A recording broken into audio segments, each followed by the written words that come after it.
कर्जत तालुक्यात महावितरण विभागाच्या भोंगळ कारभारामुळे पुन्हा एकदा एक निरपराध जीव गेलाय। नरसापूर ग्रामपंचायत हद्दीतील सालवड गावात शनिवारी 23 ऑगस्ट रोजी दुपारी महावितरणची मुख्य विद्युत लाईन तुटून थेट शाळेतील लहान मुलांवर पडली। त्यामुळे शेव रुपेश भोसले वय 9 याचा जागीच अंत झाला। या दुर्दैवी आणि दुःखद घटनेनंतर संतप्त ग्रामस्थांनी चिमुकल्याचे शेव घेऊन कळंबोली सब स्टेशनवर धडक दिली।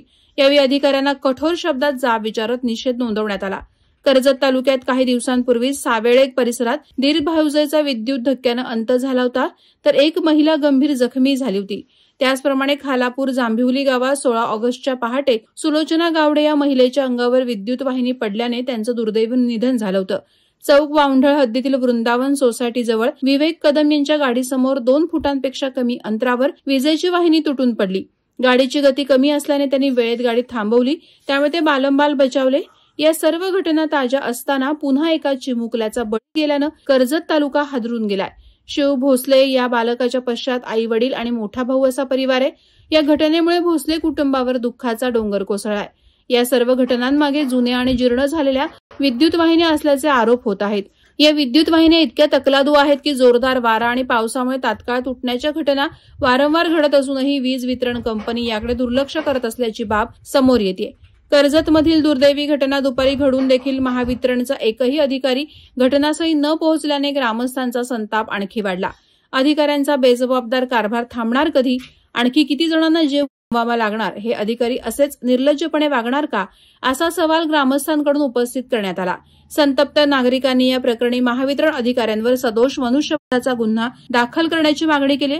त्याचबरोबर सोमवारी एमएसएबी ऑफिसवर उग्र मोर्चा काढण्याची तयारीही ग्रामस्थांनी केल्याचं सांगण्यात येत आहे। साधारण 1:30 ते 2 वाजता सालवड गावामध्ये दुःखद घटना घडलेली आहे। कारण असं की एमएससीबीच्या गलथान कारभारामुळे लाईटची वायर तुटून खाली पडली आणि तेथून जाणारा मुलगा भोसले, ज्याचं वय वर्ष 8 ते 9 वर्ष आहे, त्याचं त्या शॉक लागून दुःखद निधन झालं। दुःखद निधन झाल्याच्या नंतर एमएससीबीचा कुठलाही वायरमॅन अथवा कुठलाही अधिकारी साधारण संध्याकाळी 7 वाजले तरी गावामध्ये पोहोचला नाही। शेवटी गावकऱ्यांचा उद्रेक झाल्याच्या नंतर आम्ही सर्वच लोक कळंबोली सबस्टेशनमध्ये गावकऱ्यांनी इथे बॉडी आणली। त्यानंतर पोलिसांच्या मदत घेऊन एमएससीबीचे अधिकारी येथे पोहोचले।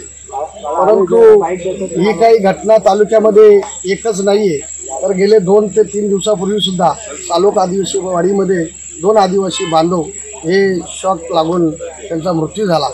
तालुक्यामध्ये एमएससीबीचं खूपच वाईट अवस्था ग्रामीण भागामध्ये आहे, म्हणून याला कुठेतरी आला बसला पाहिजे। यासाठी आम्ही स्वतः सोमवारी एमएससीबीवरती 11 वाजता मोर्चा काढणार आहोत। तरी सर्व कर्जतकरांनी या मोर्चामध्ये सहभागी व्हावे ही विनंती करतो आणि या कुटुंबाला न्याय मिळण्यासाठी आम्ही एमएससीबीकडे मागणी केलेली आहे।